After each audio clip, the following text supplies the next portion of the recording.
안녕하세요. 올 가을에 결혼식을 올리려던 예신입니다. 하지만 제가 과거형으로 쓰는 이유는 이미 눈치채셨겠지만 파혼했어요. 파혼이라는 거 들어보기나 했었지 제 이야기가 될 줄은 꿈에도 생각지 못했는데 아무튼 사람 일이라는 게 참 마음처럼 되는 게 아니네요. 일단은 얘랑이라고 부르기는 싫고 그렇다고 이름을 부를 수는 없으니 편의상 남자친구라고 칭하겠습니다. 남자친구하고는 지금은 이직한 직장 상사의 소개로 만났어요. 사실 상사가 주선하는 소개팅이 좋아서 나가는 직원이 몇이나 될까요? 저도 마찬가지였습니다. 회식 자리에서 제가 무슨 말을 한 것도 아닌데 뜬금없이 저더러 제가 참 외로워 보인다며 자기 사촌동생이랑 닮아서 마음이 쓰인다나 어쩐다나. 솔직히 곱게 술이나 마시고 들어가시지 왜 나한테 저러시나. 쓸데없는 상사의 오지랖이 부담스럽고 짜증이 났던 게 사실이에요. 하지만 술자리에서 해대는 헛소리니 술 깨면 본인이 뭔 말을 했는지 기억도 못할 거다 싶었고 그래서 그냥 별말 않고 지나가려 했거든요. 그런데 이튿날 지난밤에 술은 분명히 다 깼을 텐데도 굳이 지나가는 저를 붙잡고는 자기가 소개팅을 해주겠다나요? 그리고는 제가 제대로 거절을 하기도 전에 사양 말고 만나보라 하는데 매일같이 마주쳐야 하는 상황이었으니 그렇게까지 말하는 상사의 면전에 대고 불편해서 싫습니다 하기가 쉬운 일은 아니었지요. 그리고 또 한편으론 내가 그 정도로 어디가 안 돼 보였나 싶은 게 그래서 그래 좋은 게 좋은 거다 생각하고 한번 만나나 보자 뭐 그렇게 나가게 된 자리였습니다. 남자친구는 얼굴이 동글동글하고 피부가 하얀 고생이라곤 하나도 안 해본 듯한 소위 새님 같은 얼굴을 하고 있었어요. 반면에 저는 일단 저부터가 운동도 좋아하고 소위 여름엔 바다로 겨울엔 산으로 떠나는 사람이었다 보니 본능적으로 이 남자랑 나랑은 안 맞겠구나 그런 느낌이 딱 오더라고요.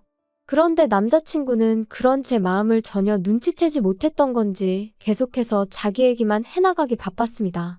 한마디로 자기 PR이 따로 없었죠.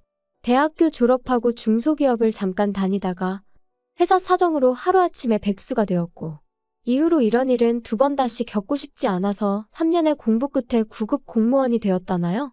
그리고 그때 저는 이미 남편에 대한 호기심이 바닥난 상황이었기에 아, 네, 그러셨군요를 적당히 섞어가며 대화에 임할 뿐이었네요. 하지만 그런 남편과 제가 의외의 곳에서 공통점을 발견했는데 그건 바로 둘 다 놀이공원을 좋아한다는 점이었어요. 사실 30이 넘어간 이후로는 같이 놀이공원 갈 친구들을 찾는 것부터가 쉬운 일이 아니었거든요. 그렇다고 혼자 가기도 그렇고 여담이지만 아닌 게 아니라 혼자서 놀이공원에 가본 적이 있는데 사실 대부분의 놀이기구들이 둘이 타거나 넷이 타거나 아무튼 짝수로 떨어지는 경우가 대부분이에요. 그러니 혼자인 저로서는 시쳇말로 꼽사리를 낄 수밖에 없었고 그럴 때마다 얼마나 불편하고 괜히 눈치까지 보여서는. 그래서 그 이후로는 놀이공원은 저에겐 말 그대로 그림의 떡이나 마찬가지였습니다. 그런데 남자친구가 그럼 앞으로 자기랑 가자고 하더라고요. 자기도 너무 가고 싶었는데 그동안 같이 갈 사람이 마땅치 않아서 못 가고 있었다면서 말이죠. 그렇게 한 가지 공통점을 발견하고 나니 그때부턴 대화가 비교적 무르르듯 이어져 가기 시작했습니다. 그리고 헤어질 땐 너무나 자연스럽게 다음 약속을 정하고 있는 저희의 모습을 볼 수 있었죠. 이후로 저희는 2년이란 시간을 사귀었고 사귀는 동안은 정말 웃음이 끊일 일이 없었어요. 평일엔 각자의 일로 바쁘다 보니 주말 중 하루를 온전히 같이 보내는 식으로 데이트를 했는데 사실 연애하면 만나서 하는 일들이 뻔하잖아요. 밥 먹고 영화 보고 차 마시고 그 코스에서 좀 벗어나봤자 뭐 어디 전시회를 본다던가 그 정도 그렇죠? 그런데 저랑 남자친구는 정말 전국 방방곳곳으로 크고 작은 놀이공원들을 찾아다녔어요. 남들과는 다른 특별한 연애를 하고 있다는 사실에서 오는 그 만족감이 정말 컸었답니다. 그런데 그렇게 잘 맞던 저희가 결국 이렇게 파혼의 길을 걷게 된 건 바로 어머님 때문이에요. 물론 누군가는 시어머니 될 사람만 문제였겠냐, 네 남자친구도 문제였을 거라고 말할 테고 저도 그 말을 딱히 부정할 생각은 없지만요. 말 그대로 어머님의 말도 안 되는 억지를 남자친구가 중간에서 제대로 컷만 해줬어도 제가 파혼까지 생각지는 않았을 테니까요. 하지만 피는 물보다 진하다더니 아니 그 부모의 그 자식이라더니 결국 남자친구도 어머님하고 별반 다를 게 없었던 거죠. 남자친구에게 프로포즈를 받고 제가 그러자 하면서 본격적으로 결혼 이야기가 오가기 시작했어요. 그리고 연애하는 동안에는 민감한 주제 같아서 묻기가 어려웠지만 결혼 이야기를 하려면 더는 피하는 게 능사는 아니겠다 싶어서 제가 먼저 제 재정 상황을 오픈했습니다. 오빠, 우리 이제 돈 이야기를 좀 해야 될 것 같은데, 그치? 일단 내 얘기 먼저 할게. 나는 직장 생활하면서 모아둔 돈은 8천 정도 있고, 연봉은 작년에 연봉 협상에서 5천 조금 넘어. 그리고 부모님께서 아마 얼마 정도는 도와주실 것 같긴 한데, 그게 얼마나 될지는 모르겠네. 오빠는 어때? 보라가 생각보다 돈을 많이 모아놨구나. 근데 연봉이 5천이면 너가 지금 직장 생활 8년 차라며. 네 업계 내에서 좀 적은 거 아닌가? 작년에 연봉 협상할 때 잘 좀 하지 그랬어? 글쎄, 난 내가 적게 받는다고 생각해 본 적은 없는데.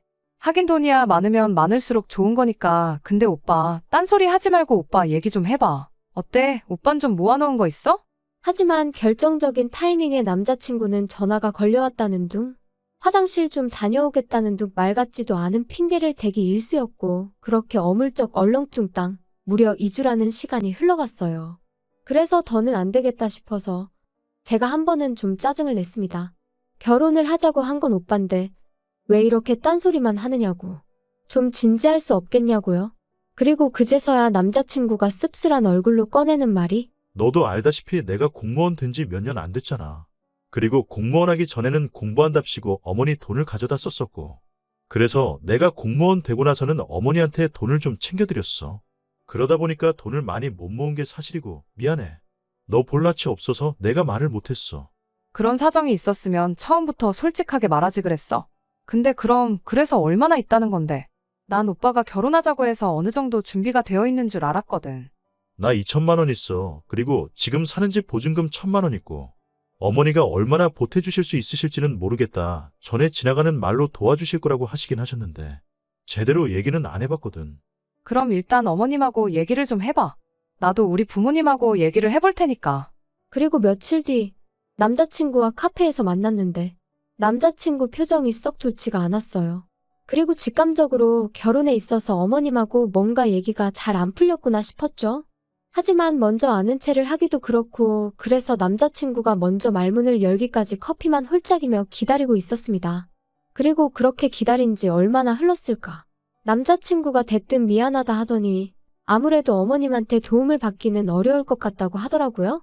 어머님이 남자친구가 저랑 결혼하는 대로 당신은 귀농을 하시겠다며 고향으로 내려가시겠다 하셨다는 겁니다. 참고로 어머님 고향은 배를 타고 들어가야 하는 섬이고 그렇다고 거기에 친정 식구들이 남아 계신 것도 아니었는데 말이죠. 하지만 그런 어머님의 선택에 있어서 가타부타 논하기 전에 아무리 그래도 그렇지 하나뿐인 아들이 장가를 간다는데 그걸 나 몰라라 하신다는 게 솔직히 저로서는 납득하기도 어렵고 황당하기까지 하더라고요. 그리고 저는 그만 저도 모르게 한숨을 내쉬고 말았어요. 그리고는 곤란하게 되었네 한마디를 내뱉었는데 남자친구가 갑자기 제 앞에서 눈물을 흘리기 시작했습니다. 자기가 정말 미안하다면서? 이럴 줄 알았으면 그렇게 프로포즈를 하고 그러는 게 아니었는데 자기가 경솔했네 어쩌네 그러더라고요. 그리고 그렇게 우는 남자친구를 보고 있으니 괜히 내가 스트레스를 준 건 아닌지 제가 다 미안해지더라니까요. 남자친구한테는 오빠 잘못이 아니다 괜찮다 했지만 집에 돌아온 제 속도 말이 아니었어요. 얼마나 대단한 집의 딸로 자란 건 아니었어도 나름대로 남부럽지 않게 자랐거든요. 그리고 저도 나이가 나이였던 만큼 나름대로 보고 들은 게 있었죠. 아무리 세상이 달라져서 남자가 집을 해오는 일은 흔치 않다 했지만 그래도 다들 나름대로 받을 건 받고 가던데 허심탄회하게 털어놓자면 정말 여러 가지로 마음이 복잡했어요. 제 자신이 속물인가 싶으면서도 한편으론 나도 사람이고 여잔데 바랄 수도 있는 거지 합리화도 해봤다가 하지만 어떤 식으로 생각해도 스스로 답을 내릴 수가 없었기에 결국 저는 친정부모님께 모든 상황을 있는 그대로 이실직고하였습니다. 남자친구는 홀어머니이신데 결혼을 하게 되더라도 아무런 지원도 받을 수 없는 상황인 것 같다고 말이에요. 그리고 아니나 다를까 저희 부모님은 눈앞이 깜깜하다 하시며 조심스레 이쯤에서 헤어지는 게 어떻겠냐. 남의 집 기둥은 뽑아오는 게 아니다 그러시대요? 솔직히 부모님 말씀이 어디 하나 틀리지 않았다는 건 저도 잘 알고 있었어요. 저를 걱정하고 생각해서 해주시는 말씀인 것도 알고 있었고요. 하지만 한편으로는 그래도 저희 부모님은 다른 사람들과는 달랐으면 했었나 봅니다. 괜찮다고, 우리가 다 책임져 줄 테니 걱정 마라 뭐 그런 걸 기대했던 건지도 모르겠네요. 그리고 그 마음이 너무한다는 볼멘 소리로 튀어나갔던 거죠. 돈이 전부냐? 사람의 내면을 봐주셔야 하는 거 아니냐? 아직 오빠를 한번 제대로 만나보신 적도 없지 않으시냐? 지금 생각해보면 뭐 한다고 그렇게 부모님 가슴에 상처를 냈는지. 그리고 결국 자식 이기는 부모 없다고 저희 부모님께서는 그럼 일단 오빠를 한번 만나보겠다 하셨어요. 제 말대로 사람 됨됨이를 직접 보고 판단하시겠다고요. 그래서 바로 그 주 주말 자리가 만들어졌습니다. 남자친구는 저와 처음 만나던 날보다 몇 배는 더 긴장이 된다며 청심환까지 챙겨 먹고 저희 집에 왔어요. 나름대로 저희 어머니한테 드릴 꽃바구니에 아버지께 드릴 홍삼 세트도 사서 말이에요. 그리고 그런 남자친구의 모습에 저는 나름대로 좀 안도를 했지요. 웃는 얼굴에 침 못 뱉는다고 저렇게까지 해왔는데 좋게 봐주시겠지 그런 기대가 있었달까요? 그리고 아니나 다를까 친정어머니는 안 보고 싶다 불편하다 하셨지만 막상 점심상은 말 그대로 상다리가 부러질 만큼 한상 가득 차려주셨고 남자친구는 이 정도의 환대는 기대도 안 했었다며 입이 귀에 걸렸더라고요. 아무튼 전반적으로 식사가 끝날 때까진 분위기가 화기애애하니 무척이나 좋았습니다. 그런데 이제 후식을 먹으면서 본격적인 대화가 오가기 시작했고 저희 아버지께선 돌려 말하지 않겠다 하시더니 그래서 정확히 결혼을 어떻게 할 거냐 물으셨어요. 프로포즈를 할 때는 나름대로 계획이 있었을 거 아니냐 하시면서 한번 들어보자고요. 그리고 남자친구가 한 대답은 저조차 감싸주기 어려울 만큼 황당하기 짝이 없었습니다. 일단 결혼을 하고 오피스텔을 구해서 살려고 했습니다. 요즘 오피스텔은 풀옵션이라서 따로 가전제품 같은 건 안 사도 되니까. 필요한 가구들만 간단히 사서 살다가 적당한 집을 구하면 그때 제대로 시작하려고 했습니다. 그게 단가? 그게 자네가 생각하는 앞으로의 계획이었나? 나머지는 차차 보라랑 상의해가며 정하려고 했습니다. 답답하네 그려 답답해. 그러면 어머님은 자네의 이런 생각을 아시나? 알고 계십니다. 뭐라고 안 하시던가? 별 말씀 없으셨습니다. 어머니는 어머니대로 요즘 귀농 문제로 많이 바쁘셔서요. 이후로 몇 마디의 대화가 더 오고 갔지만 이미 분위기는 가라앉을 대로 가라앉은 상황이었고 남자친구도 뭔가 잘못되었다고 느꼈는지 일단은 돌아가 보겠다며 자리에서 일어나더라고요. 그리고 저희 부모님 두 분 다 말이라도 더 있다가지 그러냐 그런 말조차 안 하셨어요.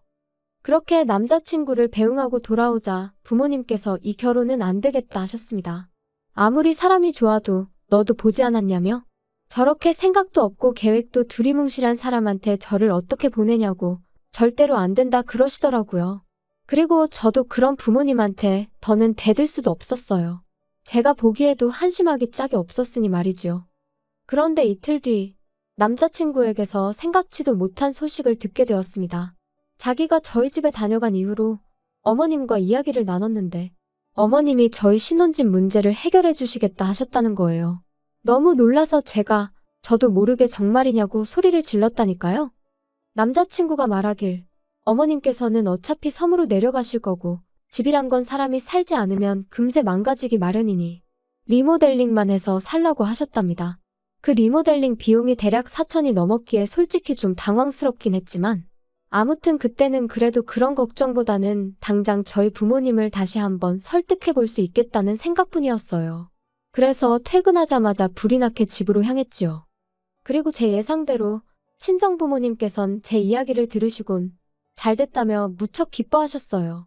하지만 한편으론 갑자기 남자친구 어머님이 태도를 달리하신 데는 분명 이유가 있을 거라며 그 이유가 뭔지 남자친구에게 제대로 물어보라고 하셨습니다. 저는 부모님의 걱정이 좀 과한 거 아닌가 싶었지만 돌다리도 두들겨보고 건너라는 옛말처럼 확실히 해둬서 나쁠 건 없다 싶었기에 알겠다고 했고요. 그런데 며칠 뒤 남자친구 어머님을 처음 뵙는 자리에서 저는 생각지도 못한 사실을 알게 되었습니다. 그래, 부모님께서 결혼하는 거 허락하셨다고? 네, 어머님 덕분에 허락받았어요. 정말 감사합니다. 그래, 이 집이 내가 안 고치고 살아서 좀 낡아서 그렇지. 싹 고쳐놓으면 웬만한 아파트 못지 않을 거다. 여기가 내가 알아보니까 보통 전세로 들어오려면 2억 5천은 줘야 된다더라고. 그러니까요. 정말 감사해요. 뭐 말로는 가을쯤 식을 올렸으면 한다면서? 그럼 내가 너희 식 올리는 거에 맞춰서 내려가야겠네. 그러니까 아들, 차질 없이 돈을 준비해줘야 한다. 그건 나중에 얘기해요, 어머니. 잠깐만, 무슨 돈? 돈 이야기면 이제 나도 알아야 하지 않을까? 어머님, 그게 무슨 소리예요? 니들 둘 다 반응이 왜 이러니? 참나, 전세금 줘야 할 거 아냐. 전세금이라니 그게 무슨 말씀이신지. 어머님 내려가서 사신다는 그 섬, 거기에 전세 구하시는 거예요? 오빠가 도와드리기로 했어? 아니 쟤는 왜 아까부터 뚱딴지 같은 소리를 한다니? 이 집 너희가 들어와서 살 거잖아. 그러면 나한테 전세금을 줘야 할 거 아니냐? 네, 정말요? 저는 어머님이 그냥 저희 들어와서 살라고 하신 줄 알았어요. 오빠가 그렇게 말했잖아. 어머님이 우리 들어와서 살라고 하셨다고. 아니, 그러니까 그게 맞긴 맞잖아. 들어와서 살라고 하셨으니까. 전세니 뭐니 그런 이야기는 없었잖아. 우리가 드릴 돈이 어딨어. 왜 없어? 우리 둘이 모아둔 돈하고 너희 부모님이 좀 도와주신다며. 그게 어머님한테 전세금으로 드리라는 뜻은 아니지. 그리고 어머님 그러면 저희 이 집 살다가 이사 나간다고 하면 전세금 돌려주시는 거죠? 어머님 말씀대로 전세니까. 그거야 뭐 상황 봐서 줄 수 있으면 주겠지. 그게 무슨 말씀이세요? 확실하게 말씀해 주셔야죠. 야, 너도 생각을 해봐라. 내가 너희한테 그 전세금 받아서 귀농 정착금으로 쓰고 어쩌고 하면 솔직히 얼마나 남겠니? 그래도 뭐 너희 나갈 때 새로운 세입자만 구해진다고 하면 뭐 그 사람한테 받아서 주면 되기야 하겠다만 아무튼 그런 건 나중 일이니 지금 왈가왈부할 필요는 없잖니? 그리고 전세금은 내가 그래도 니들은 내 자식이니까 딱 2억만 받는 거야. 아, 예단은 안 해와도 되니까 리모델링은 제대로 싹 해라. 알겠지? 생각지도 못한 황당한 어머님의 요구에 저는 말 그대로 할 말을 잃었습니다. 그리고 이후로는 솔직히 무슨 이야기가 오갔는지 정확히 생각나지도 않아요. 어머님 댁에서 나올 때까지 남자친구는 제 눈길을 피하기에만 급급했고 그런 남자친구의 모습이 실망스러울 뿐이었지요. 집으로 돌아와서도 저는 남자친구에게 아무런 연락도 하지 않았어요. 어땠냐는 친정 부모님의 질문에도 나중에라고만 답했을 뿐 말 그대로 참담한 심정이었거든요. 남자친구가 나를 속이려 했다는 그 배신감도 너무 컸고요. 그리고 그렇게 3일이란 시간이 흐르고 나서야 남자친구에게서 전화가 걸려왔습니다. 당연히 미안하단 말부터 할 줄 알았는데 대뜸 저더러 그날 그렇게 가고 어떻게 연락 한 번이 없을 수 있냐며 오히려 화를 내면서 말이죠. 어이가 없어서 오빠 같으면 어떻게 행동했을 것 같냐 따졌어요. 꼭 마치 집이라도 해오는 것 마냥 설레발을 쳐서는 나는 물론이고 친정 부모님까지 오해하게 만들고는 어떻게 수습할 생각이었냐고요. 그러자 남자친구가 한다는 말이 어머님한테 2억을 드리는 게 그렇게 억울하냐입니다. 어머님이 2억을 못 주겠다 하시면 우리가 빌라에서 안 나가면 그만 아니냐고. 단순하게 생각하면 솔직히 아무 문제될 게 없는데 제가 욕심을 내니까 그게 문제인 거라면서 말이에요. 그리고는 덧붙인다는 말이 나중에 어머님 돌아가시고 나면 빌라는 어차피 우리 거 되는 건데 전세니 뭐니 그런 의미 없는 단어에 연연하지 말라나요? 어이가 없어서 하나만 물어보자 했습니다. 오빠 말이 다 맞다 치고 결혼했다 치자고. 그랬는데 어머님이 섬생활 몇 년 하시다가 지겨워서 못 살겠다 하고 올라오시기라도 하면 그래서 당신이 이 집에서 살아야겠다고 우리 나가라고 하시면 어쩔 거냐고요. 2억도 안 주시고 집은 집대로 내놓으라고 하시면 오빠가 어머님하고 시시비비를 가릴 수 있겠냐고 말이죠. 그랬더니 남자친구가 한다는 말이 저더러 넌 왜 이렇게 융통성이 없냐며 그럴 땐 같이 살면 되지 꼭 한쪽이 비켜줘야 하냐는 거예요. 그리고 그 말을 듣는 순간 어쩌면 저희 부모님이 진작에 보셨을 그래서 저를 말리셨을지도 모르는 바로 그 광경이 제 눈앞에 펼쳐지는 기분이었습니다. 저희 부모님 돈을 말 그대로 처바른 속만 번지르르 한 좁디 좁은 빌라에서 어머님과 남편에게 시달리는 제 모습을 말이죠. 그리고 눈앞에 그 광경이 펼쳐지기가 무섭게 저는 뒤통수를 망치로 세게 맞은 듯 했습니다. 제가 제 스스로 불구덩이로 들어가려 했다는 걸 깨달았으니까요. 그날 밤 저는 남자친구에게 이별을 고했어요. 다른 건 하나도 안 보고 오빠 한 사람만 보려고 했는데 오빠는 나 말고 어머님도 봐야 하고 아니 어머님부터 챙겨야 할 것 같다고. 그리고 나는 그런 꼴을 이해해가며 살 만큼 마음이 넓은 사람이 아니니 헤어지자고요. 솔직히 말해서 넌 결혼 준비가 안 된 자식이니까 결혼 준비부터 제대로 해놓고 여자를 찾아라. 아주 단도직입적으로 쏘아붙이고 싶은 마음도 없던 건 아니었어요. 하지만 제 나름대로 성숙한 이별을 해보려고 했습니다. 그래야 적어도 남자친구와 만나온 2년 좀 넘는 시간이 허무하게 끝나지 않을 것 같았거든요. 하지만 남자친구는 끝까지 그런 제 작은 바람 하나 제대로 들어주지 못했습니다. 저더러 이제 보니 돈밖에 모르는 X였다면서 저 같은 속물은 처음 봤다고. 아직 결혼도 안 했는데 벌써부터 자기 어머니라도 모시게 될까봐 벌벌 떠는 모습을 보니 자기가 더 정이 떨어진다나 어쩐다나요? 그 정도 눈치는 있으니 어디 가서 밥은 안 굶겠네. 저도 나중엔 너무 열받아서 저렇게 답장하고 차단해버렸네요. 여기까지가 어디 가서 말하기도 민망한 제 파혼 이야기예요. 그리고 처음엔 솔직히 다른 사람 탓도 많이 했어요. 소개해준 상사를 탓한 건 물론이고 남자친구와 함께 갈 만한 놀이공원을 추천해준 익명의 사람들까지 말이에요. 그런데 요즘 곰곰이 생각해보니까 결국 제가 사람 보는 눈이 없던 게 문제였다 싶대요. 그래서 앞으로는 당분간은 그럴 생각이 없긴 하지만 그래도 만약에 누군가랑 인연이 닿게 된다면 전보단 곱절로 배에 배로 주의하려고 합니다. 그리고 또 이런 말은 어떻게 들릴지 조심스럽지만 왜 어른들이 결혼할 때는 좋아하는 마음 하나만 보는 게 아니라고 하는 건지 이번 기회를 통해서 정말 절절히 배웠거든요. 어른들 말씀에는 정말이지 늘 지혜와 경험이 녹아있는 것 같아요. 아무튼 저에게 만약 또 한 번의 기회가 허락된다면 여러모로 저랑 비슷한 사람을 만날 수 있길 바랄 뿐입니다.